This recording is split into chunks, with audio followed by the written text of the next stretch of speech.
Thank you, everybody. Thank you very much. Thank you. Such a crowd. Beautiful. Thank you very much. Thank you. Thank you. Please. Thank you for the invitation to speak to you today. It's wonderful to be in Detroit.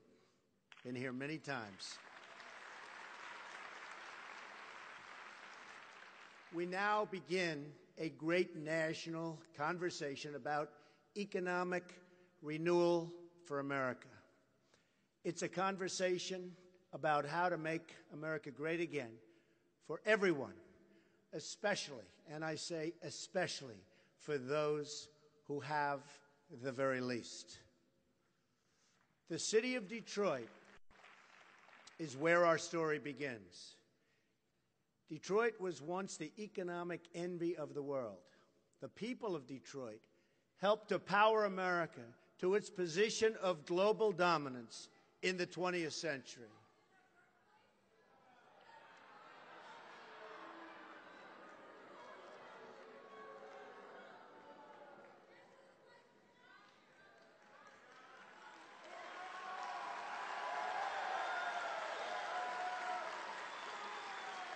Thank you.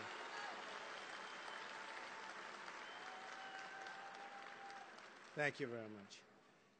When we were governed by the America First policy, Detroit was absolutely booming.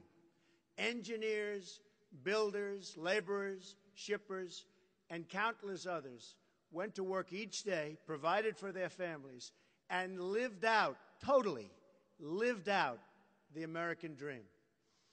But for many living in this city, that dream has long ago vanished. When we abandoned the policy of America First, we started rebuilding other countries instead of our own. The skyscrapers went up in Beijing and many other cities around the world, while the factories and neighborhoods crumbled right here in Detroit. Our roads and bridges fell into disrepair, yet we found the money to resettle millions of refugees at taxpayer expense. Today, Detroit has per capita income of under $15,000, about half of the national average. 40% of the city's residents live in poverty, over 2.5 times the national average. The unemployment rate is more than twice the national average. Half of all Detroit residents do not work. Detroit tops the list of the most dangerous cities in terms of violent crime.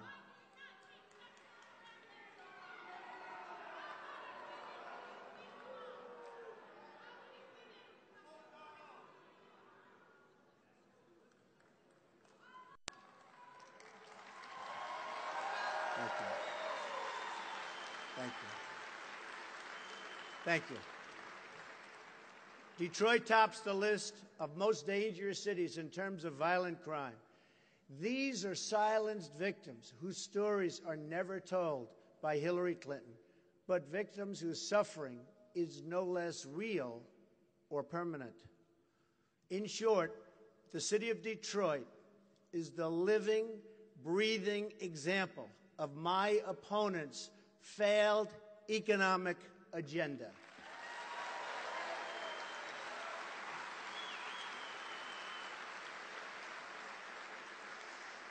Every policy that has failed this city, and so many others, is a policy supported by Hillary Clinton.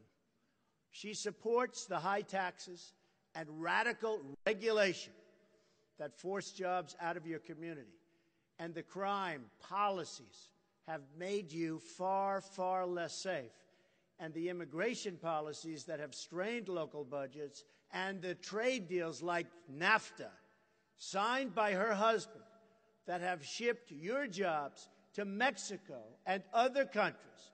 And she supports the education policies that deny your students choice, freedom and opportunity.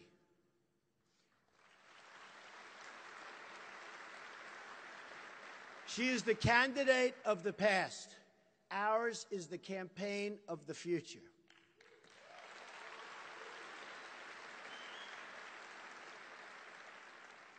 This is a city controlled by Democratic politicians at every level.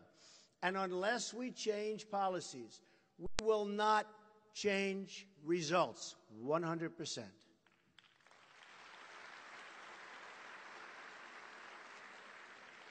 Today, I will outline my economic vision. In the coming weeks, we will be offering more detail on all of these policies and the ones we have already rolled out.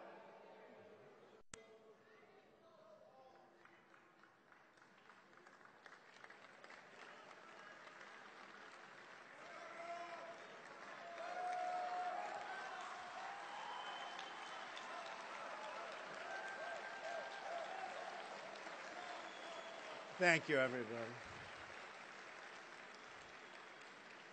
This is what happens when you go from 35 people to close to 2,000 people, I guess. In the coming weeks, we will be offering more detail on all of these policies, and the ones we've already rolled out can be viewed on my campaign website. Our opposition, on the other hand, has long ago run out of ideas. All Hillary Clinton has to offer is more of the same: more taxes, more regulations, more bureaucrats, more restrictions on American energy and on American production. More of that.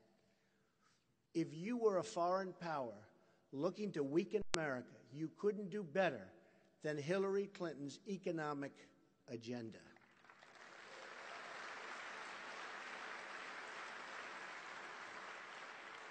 Nothing would make our foreign adversaries happier than for our country to tax and regulate our companies and our jobs right out of existence. The one common feature of every Hillary Clinton idea is that it punishes you for working and doing business in the United States.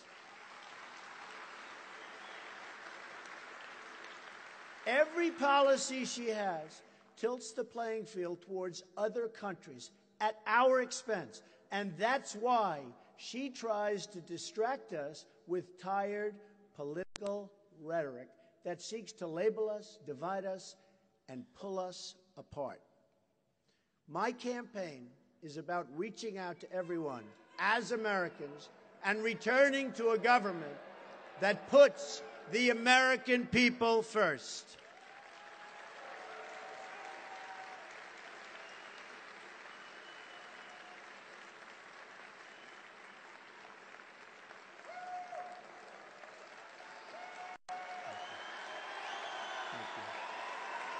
Thank you.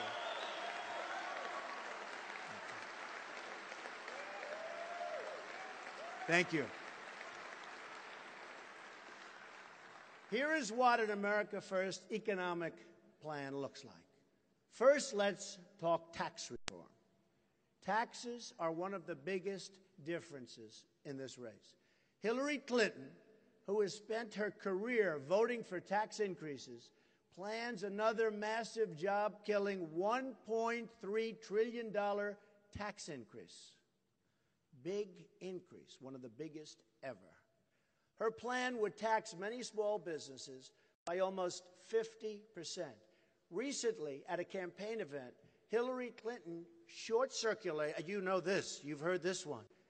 Hillary Clinton short-circuited again, to use a now famous term, when she accidentally told the truth and said that she wanted to raise taxes on the middle class.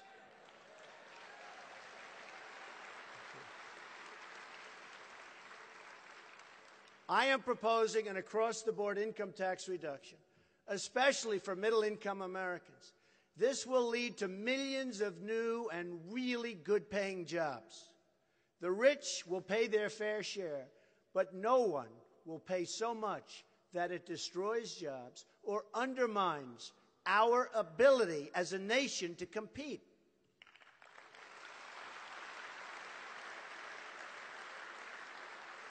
As part of this reform, we will eliminate the carried interest deduction.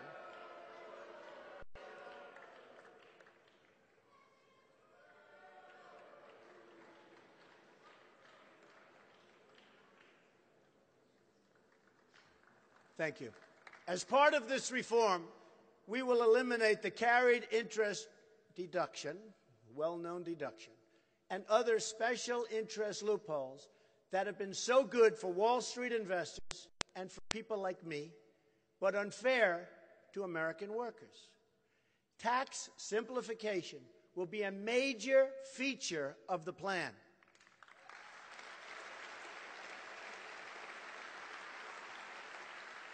Our current tax code is so burdensome and so complex that we waste 9 billion hours a year in tax code compliance.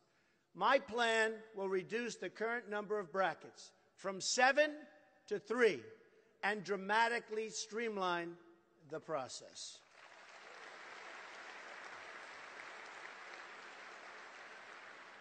We will work with House Republicans on this plan using the same brackets they have proposed, 12%, 25%, and 33%. For many American workers, their tax rate will be 0. While we will develop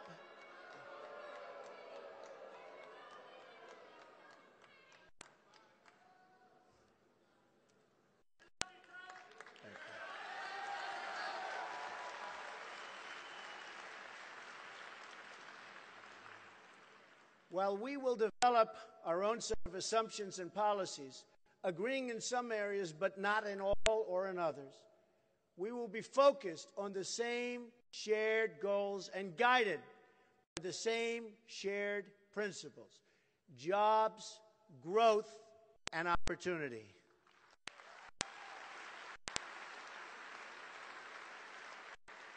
These reforms will offer the biggest tax revolution since the Reagan tax reform, which unleashed years of continued economic growth and job creation.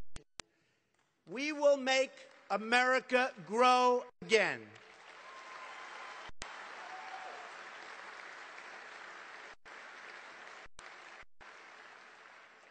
In the days ahead, we will provide more details on this plan and how it will help you, and most importantly, your family. It will present a night and day contrast to the job-killing, tax-raising, poverty-inducing Obama-Clinton agenda.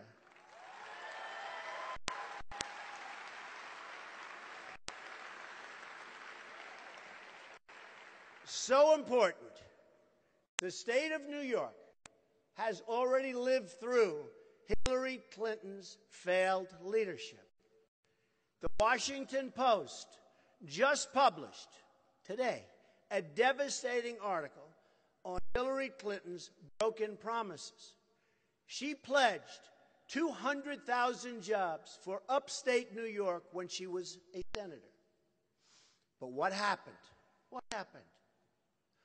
The Washington Post writes, and I quote, "Upstate job growth stagnated overall during her tenure, with manufacturing jobs plunging, record-setting levels, plunging nearly 25%. The former First Lady was totally unable to pass big-ticket legislation. Many promised jobs. They were all promised. I remember it so well. Vote for Hillary. She'll bring back your jobs. Many promised jobs never materialized, and others migrated to other states. She turned her first presidential run, which also was a disaster.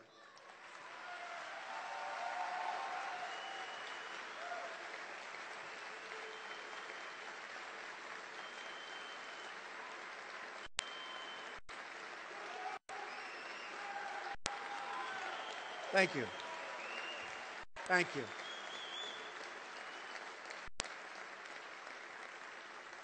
Data shows that upstate actually lost jobs, a lot of them, during Clinton's first term. In other words, she was all talk, no action. Upstate New York is a disaster. It's a disaster. What's happened to upstate New York. And NAFTA, which her husband signed, is a very, very big reason.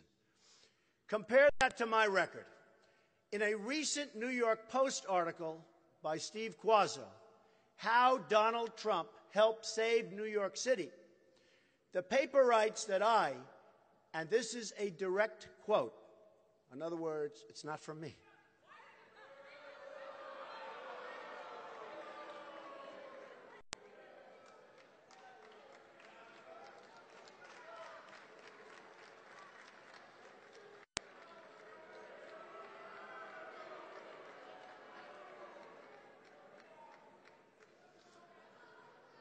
Thank you. Thank you. It's all very well planned out, every couple.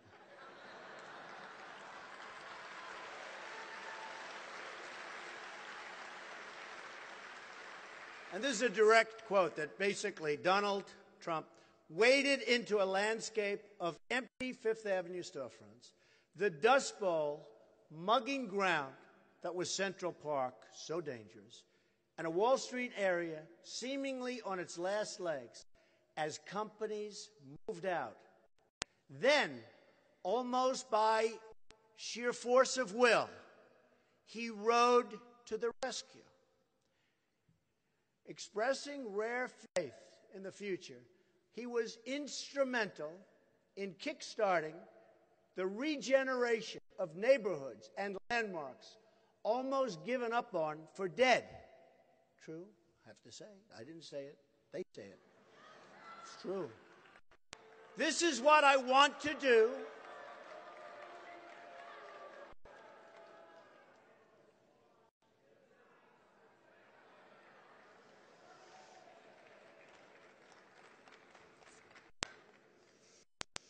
You all remember New York City was a disaster. We made it great. We made it great. This is what I want to do. Thank you. This is what I want to do for our country. I want to jumpstart America, and it can be done, and it won't even be that hard.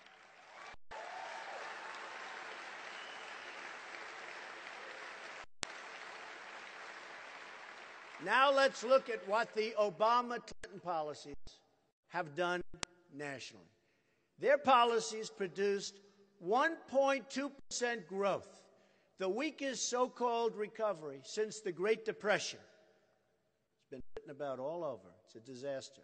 And a doubling of the national debt during the Obama years. There are now 94.3 million Americans outside of the labor force. It was 80.5 million when President Obama took office, an increase of 14 million people. The Obama-Clinton agenda of tax, spend, and regulate has created a silent nation of jobless Americans. Home ownership is at its lowest rate in 51 years.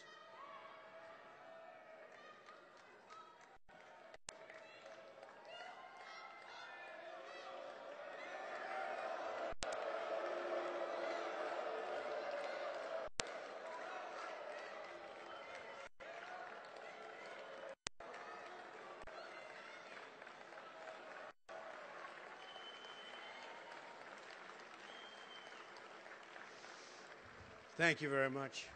Thank you. I will say the Bernie Sanders people had far more energy and spirit. I will say that.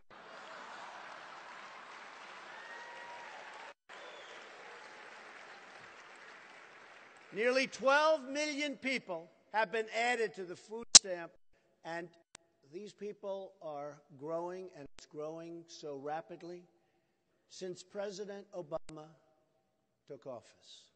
Another nearly 7 million people, great Americans, are right now living in poverty. Poverty, okay? poverty. We have the lowest labor force participation rates in 4 decades. 58% of the African American youth are either outside of the labor force or not employed. 1 in 5 American households do not have a single member in the labor force, not a single member of a household. These are the real unemployment numbers. The 5% figure is one of the biggest hoaxes in American modern politics.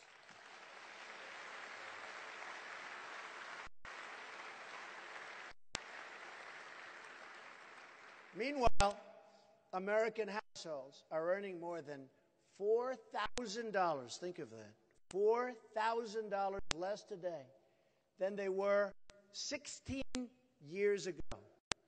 The average worker today pays 31.5% of their wages to income and payroll taxes. On top of that, state and local taxes consume another 10%. Very grim picture. The United States also has the highest business tax rate among the major industrialized nations of the world at 35%. It's almost 40%.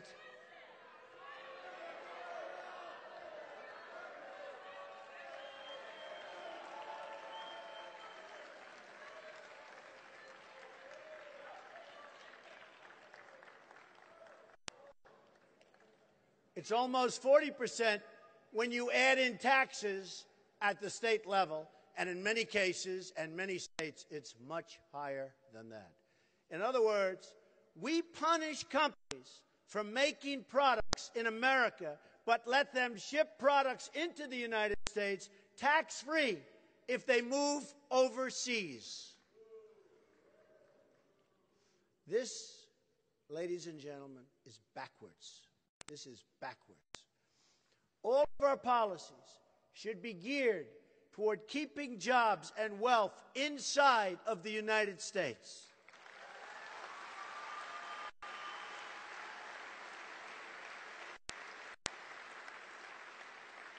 Under my plan, no American company will pay more than 15% of their business income in taxes. In other words, we're reducing your taxes from 35% to 15%.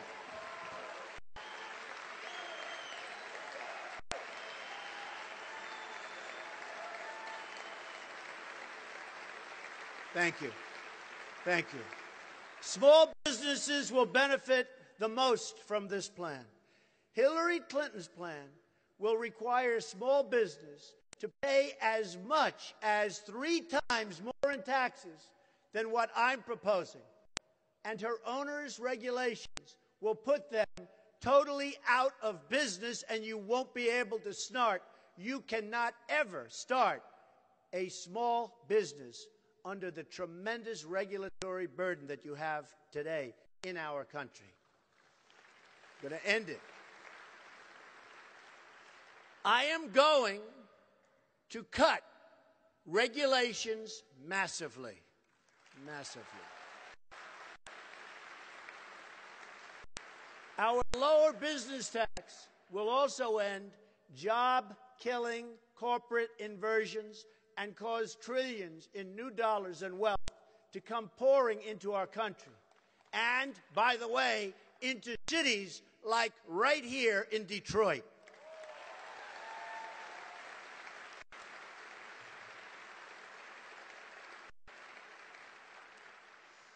To help unleash this new job creation, we will allow businesses to immediately expense new business investments.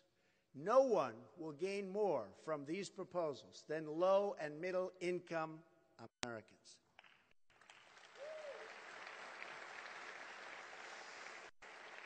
My plan will also help reduce the cost of child care by allowing parents to fully deduct the average cost of child care spending from their taxes. We are also going to bring back trillions of dollars from American businesses that are now parked overseas. They can't bring their money back into our country.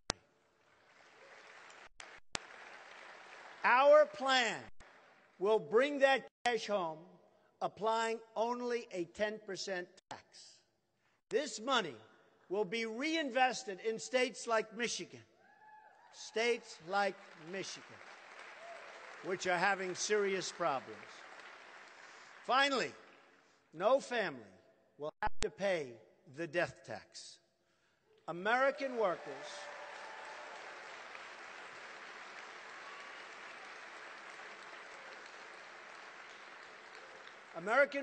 have paid taxes their whole lives, and they should not be taxed again at death. It's just plain wrong, and most people agree with that. We will repeal it. Next comes regulatory reform. As with taxes, I will have one overriding goal when it comes to regulation. I want jobs and I want wealth to stay in America.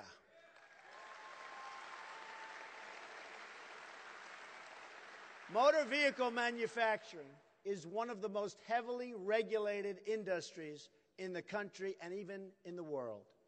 The U.S. economy today is 25% smaller than it would have been without the surge of regulations since 1980.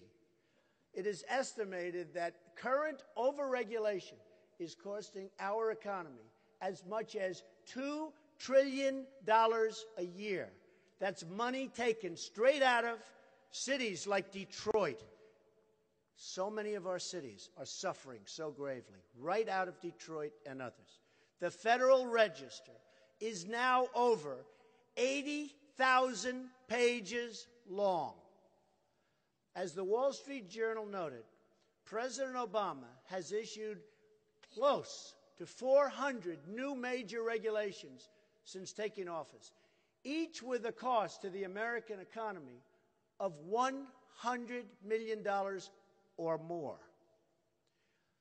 In 2015 alone, the Obama administration unilaterally issued more than 2,000 new regulations, each a hidden tax on American consumers and a massive lead weight on the American economy.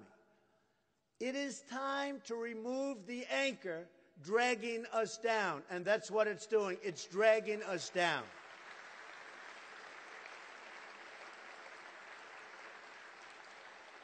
Upon taking office, I will issue a temporary moratorium on new agency regulations.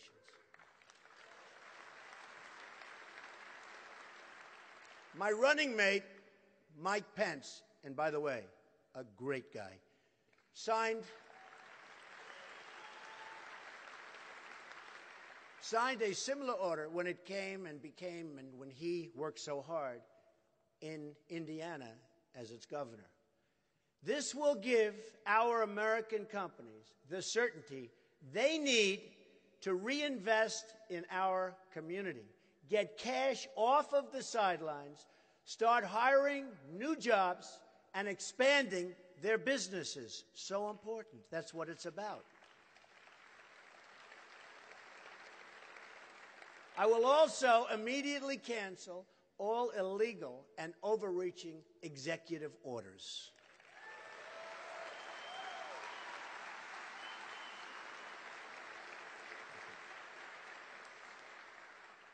Next, I will ask each and every federal agency to prepare a list of all of the regulations they impose on Americans which are not necessary, do not improve public safety, and which needlessly kill many, many jobs. Those regulations will be eliminated quickly.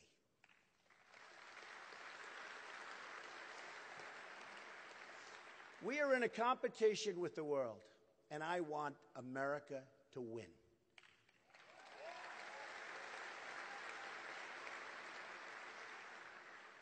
We don't win anymore. But when I am president, we will start winning again. Big league.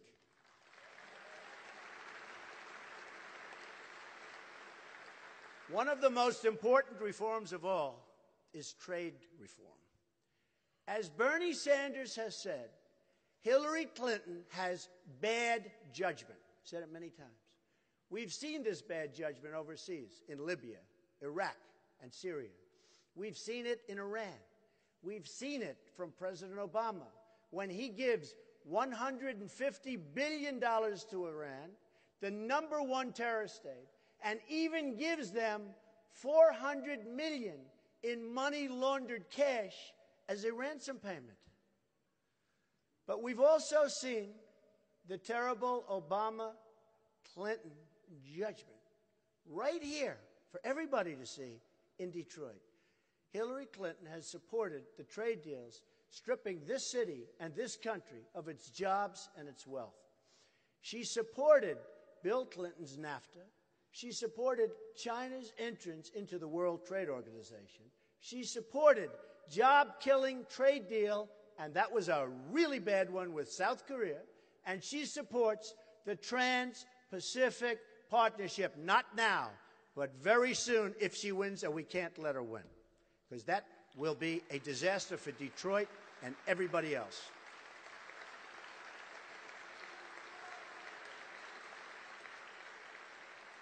Let's talk about South Korea for a moment, because it's perfectly, and it just perfectly illustrates the broken promises that have hurt so many American workers. President Obama and the usual so-called experts who've been wrong about every trade deal for decades predicted that the trade deal with South Korea would increase our exports to South Korea by more than $10 billion, resulting in some 70,000 jobs. Like Hillary Clinton's broken promises to New York, these pledges all turned out to be false. Instead of creating 70,000 jobs, it has killed nearly 100,000 jobs, according to the Economic Policy Institute. Our exports to South Korea haven't increased at all, but their imports to us have surged more than $15 billion, more than doubling our trade deficit with that country. What else is new? It's happening with everyone. The next betrayal will be the Trans-Pacific Partnership. Hillary Clinton's closest friend, Terry McAuliffe, confirmed what I've been saying, and this is from the beginning. If sent to the Oval Office, Hillary Clinton will enact the TPP, as sure as you're sitting there. Her donors will make sure of it. A vote for Hillary Clinton is a vote for TPP, and it's also a vote for NAFTA. Our annual trade deficit in goods with Mexico has risen from close to zero, think of that, close to zero in 1993 to almost $60 billion today. Our total trade deficit in goods hit nearly $800 billion last year. Total trade deficit, almost $800 billion. This is a strike at the heart of Michigan and our nation as a whole. According to the Bureau of Labor Statistics, before NAFTA went into effect, there were 285,000 auto workers in Michigan. Today, that number is only 160,000 auto workers. Detroit is still waiting for Hillary Clinton's apology. She has been a disaster. Obama has been a disaster. I expect Detroit will get that apology right around the same time Hillary Clinton turns over the 33,000 emails she deleted.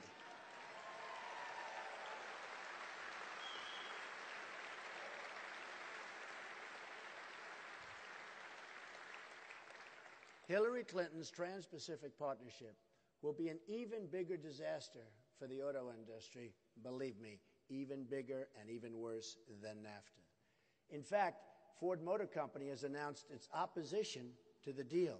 According to the Economic Policy Institute, the U.S. trade deficit with the proposed TPP member, all of the member countries, has cost over 1 million manufacturing jobs in the year 2015. 1 million jobs.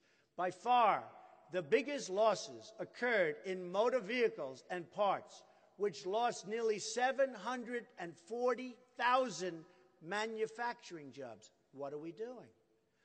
Michigan ranks first for jobs lost as a share of state workforce due to the trade deficit with TPP members. Just imagine how many more automobile jobs will be lost if the TPP is actually approved. It will be catastrophic. That's why I have announced we will withdraw from the deal before that can ever happen.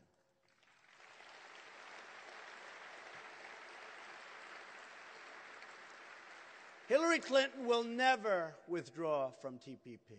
She is bought, controlled, and paid for by her donors and special interests, 100%.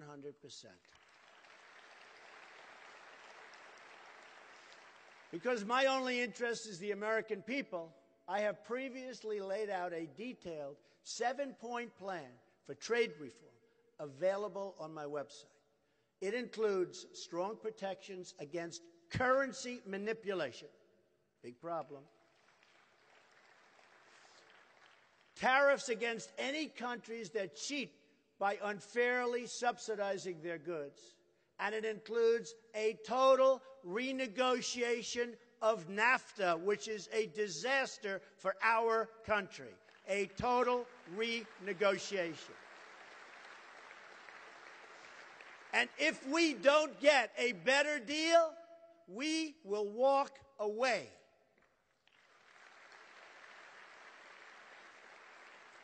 At the center of my plan is trade enforcement with China. This alone could return millions of jobs into our country. China is responsible for nearly half of our entire trade deficit. They break the rules in every way imaginable, including militarily.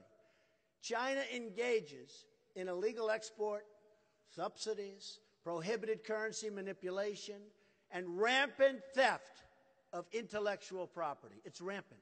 It's out of control. They also have no real environmental or labor protections, further undercutting American workers, totally undercutting our workers.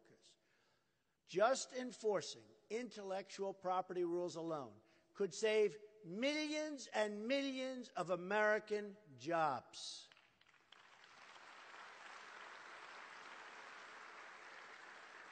According to the U.S. International Trade Commission, improved protection of America's intellectual property in China would produce more than 2 million more jobs right here, right now in the United States. Add that to the saved jobs from cracking down on currency cheating and product dumping, and we will bring trillions of dollars in new wealth and wages back to our country, the United States of America. Thank you. So simple. So simple. Trade has big benefits. Thank you. Trade has big benefits, and I am in favor, totally in favor of trade.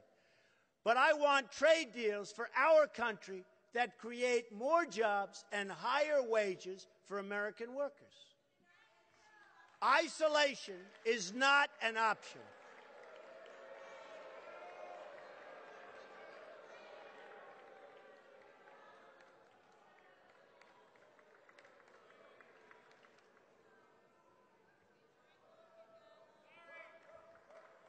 Thank you. Thank you. Isolation is not an option. Only great and well-crafted trade deals where we as a country for once benefit instead of being taken advantage of. We are going to benefit, and our workers are going to benefit, or we're not going to make those deals. Also critical to our economic renewal will be energy reform.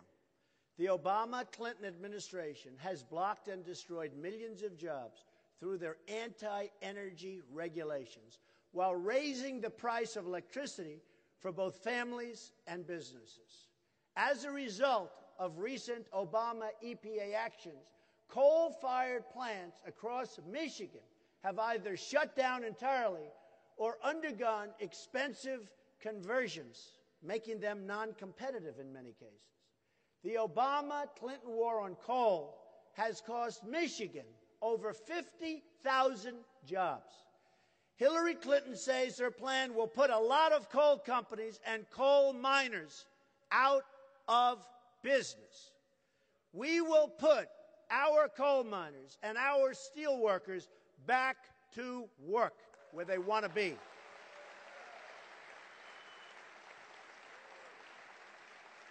Clinton not only embraces President Obama's job-killing energy restrictions, but wants to expand them, including going after oil and natural gas production that employs some 10 million Americans.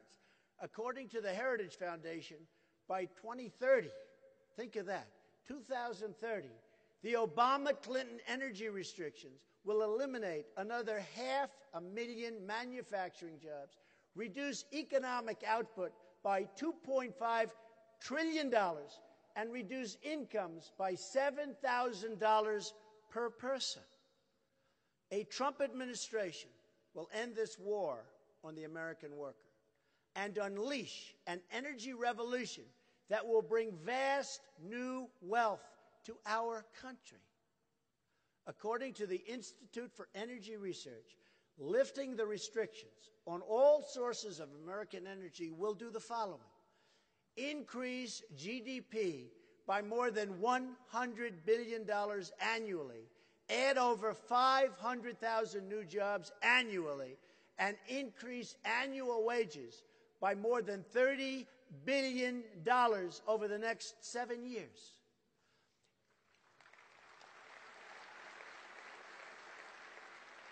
Additionally, it'll increase federal, state, and local tax revenue by almost $6 trillion over 4 decades, increase total economic activity by more than $20 trillion over the next 40 years. The reforms I have outlined today are only the beginning. When we reform our tax, trade, energy, and regulatory policies, we will open a new chapter in American prosperity, which is so desperately needed. We need a new chapter. We can use this new wealth to rebuild our military, which is desperately needed, and our infrastructure. As part of this new future, we will also be rolling out proposals to increase choice and reduce cost in child care, offering much-needed relief to American families.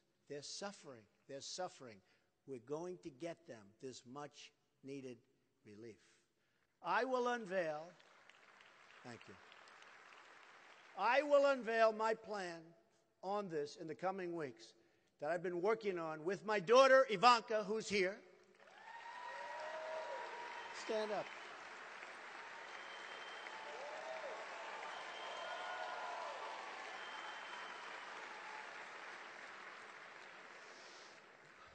She feels so strongly about this. And an incredible team of experts. Likewise, our education reforms will help parents send their kids to a school of their choice. It will be so good for Detroit. We will also give our police and law enforcement the funds and support they need to restore law and order to this country. Law and order.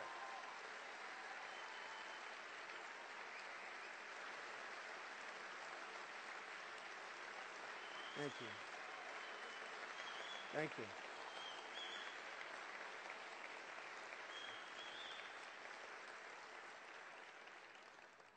Without security, there can be no prosperity.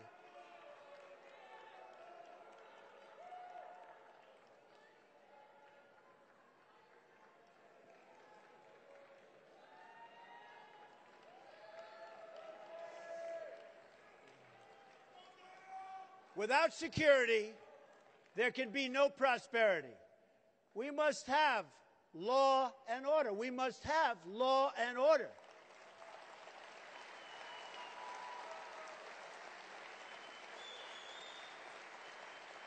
And by the way, our police in this country are really unrecognized for the incredible job they do. Thank you. In the coming days, we will be rolling out plans on all of these items. One of my first acts as president will be to repeal and replace disastrous Obamacare, saving another 2 million American jobs.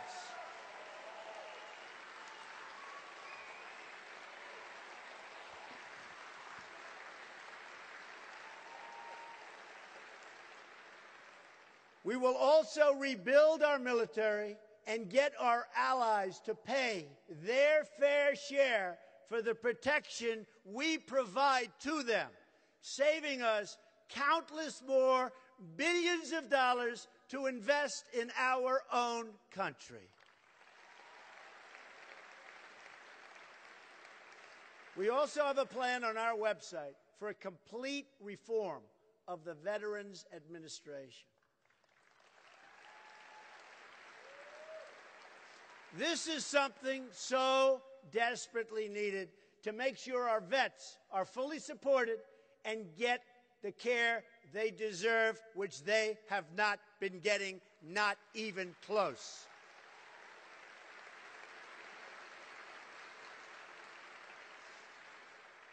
Detroit, the Motor City, will come roaring back, roaring back.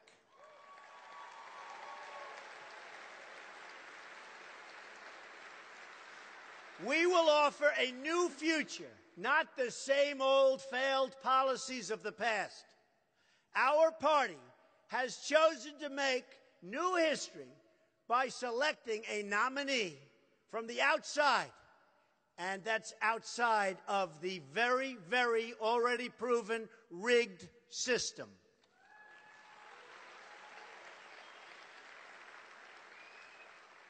The other party has reached backwards into the past to choose a nominee from yesterday who offers only the rhetoric of yesterday and the policies of yesterday. Just take a look at what happened to New York State manufacturing and take a look at her promises before this happened. A disaster. There will be no change under Hillary Clinton. Only 4 more years of weakness and President Obama. But we are going to look boldly into the future. We will build the next generation of roads, bridges, railways, tunnels, seaports, and airports. That, believe me, folks, is what our country deserves. American cars will travel the roads. American planes will connect our cities, and American ships will patrol the seas. American steel, American steel will send new skyscrapers soaring all over our country. We will put new American metal into the spine of this nation. It will be American hands that rebuild this country, and it will be American energy mined from American sources that powers this country. It will be American workers who are hired to do the job. American workers. Americanism, not globalism, will be our new credo. Our country will reach amazing new heights, maybe heights never attained before. All we have to do is stop relying on the tired voices of the past. We can fix a rigged system by relying on the people who rig. And just remember this, is so important. We are reliant on people that rigged this system in the past. We can't fix it if we're going to rely on those people again. We can't solve that problem.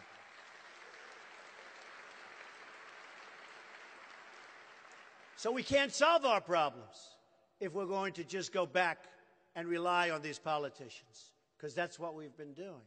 Only by changing to new leadership and new solutions will we get new and great results. We need, thank you, we need to stop believing in politicians and start believing in our great country.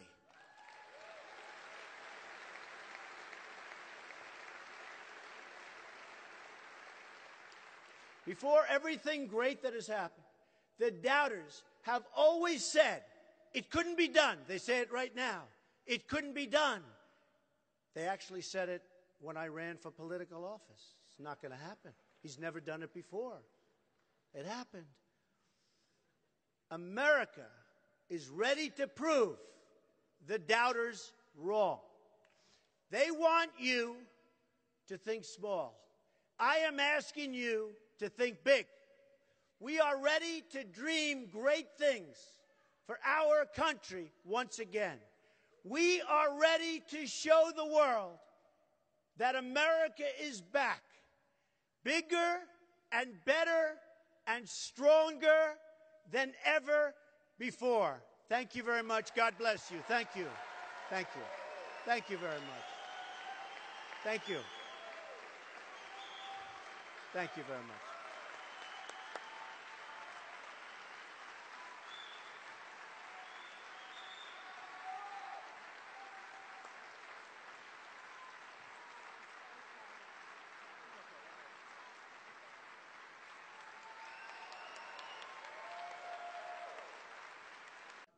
Over 2.5 times the national average. The unemployment rate is more than twice the national average. Half of all Detroit residents do not work. Detroit tops the list of the most dangerous cities in terms of violent crime.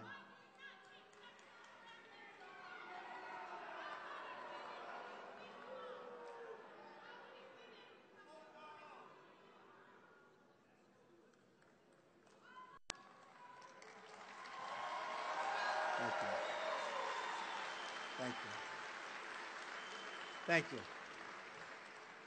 Detroit tops the list of most dangerous cities in terms of violent crime. These are silenced victims whose stories are never told by Hillary Clinton, but victims whose suffering is no less real or permanent. In short, the city of Detroit is the living, breathing example of my opponent's failed economic agenda.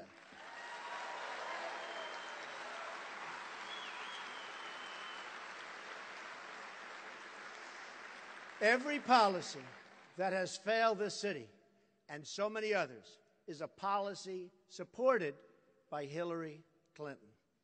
She supports the high taxes and radical regulation that force jobs out of your community, and the crime policies have made you far, far less safe, and the immigration policies that have strained local budgets, and the trade deals like NAFTA, signed by her husband, that have shipped your jobs to Mexico and other countries. And she supports the education policies that deny your students choice, freedom, and opportunity.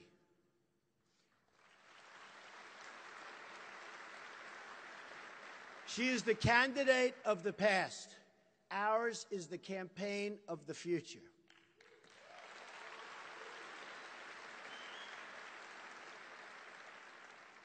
This is a city controlled by Democratic politicians at every level. And unless we change policies, we will not change results 100%.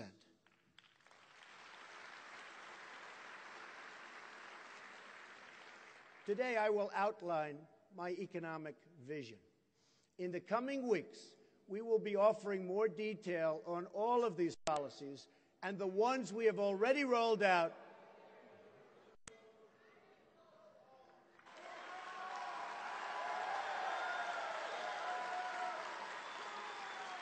Thank you.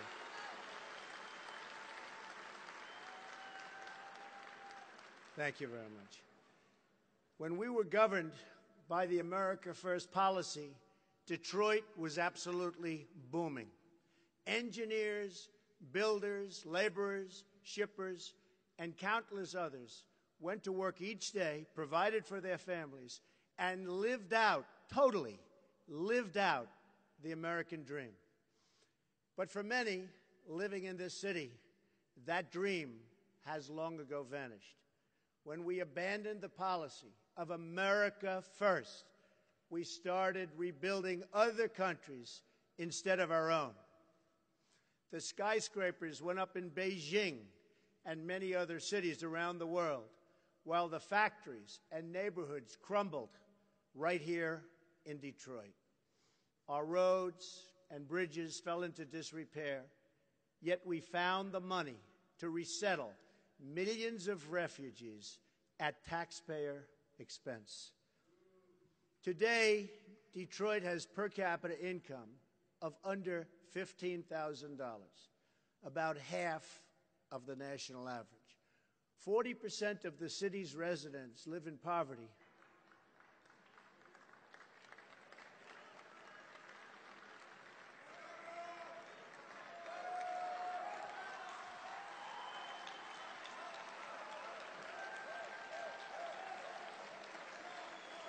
Thank you, everybody.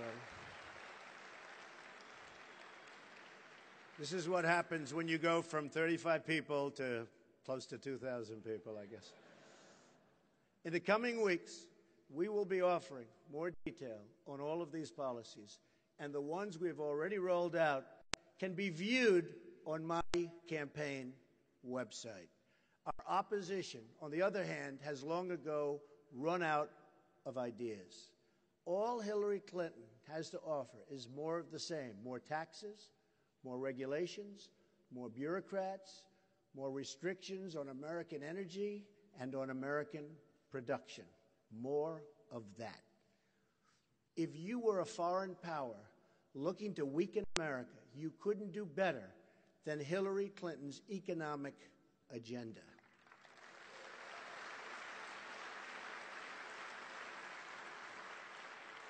Nothing would make our foreign adversaries happier than for our country to tax and regulate our companies and our jobs right out of existence. Thank you, everybody. Thank you very much. Thank you. Such a crowd. Beautiful. Thank you very much. Thank you. Thank you. Please. Thank you for the invitation to speak to you today. It's wonderful to be in Detroit. Been here many times. We now begin a great national conversation about economic renewal for America. It's a conversation about how to make America great again for everyone, especially, and I say especially, for those who have the very least. The city of Detroit is where our story begins. Detroit was once the economic envy of the world. The people of Detroit helped to power America to its position of global dominance in the 20th century.